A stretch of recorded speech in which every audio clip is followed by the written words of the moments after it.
Сегодняшняя внешнеполитическая международная обстановка, она крайне тяжелая. Мы находимся в состоянии латентной Третьей мировой войны. Ситуация сложная, осложняется она, наверное, тем, что мы небольшая страна, очень маленькая, и вряд ли мы являемся субъектами международной политики, ее активными игроками. Ввиду нашей малочисленности и небольшой территории мы, конечно, себе этого позволить не можем.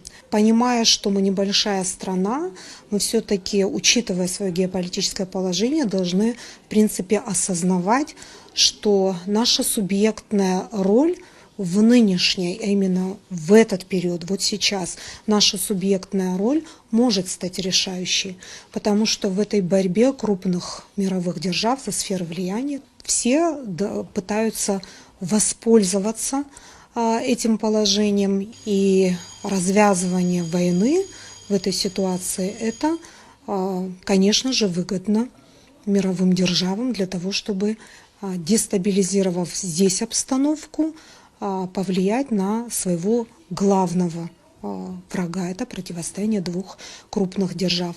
От нашего поведения сегодня, конечно же, зависит наша эта субъектная роль в мировой политике, насколько умно мы себя поведем, насколько мы не позволим никаким силам внутри дестабилизировать обстановку, будет зависеть наше будущее. Не такие, как мы, сгорали в таких ситуациях, теряли не только свою правосубъектность, но возможность на то, чтобы иметь свое собственное государство. И сегодня такая крупная, многомиллионная, 45-миллионная страна, как Украина, наверное, в ближайшей перспективе, по крайней мере, не видно никакой возможности для ее возвращения на политическую арену. В нашей ситуации это еще сложнее и, конечно же, еще опаснее.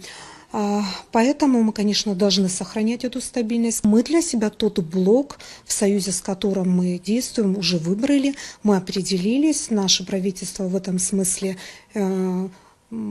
ведет продуманную, правильную политику, и я думаю, наше общество, наши политические элиты это поддерживают. Это то время, когда мы должны забыть о внутренних противоречиях и действовать исключительно из-за интересов нашего небольшого государства, нашего народа, ради самосохранения, ради возможности в перспективе, дай Бог, благополучного исхода этой сложной ситуации, иметь реальную правосубъектность на мировой арене.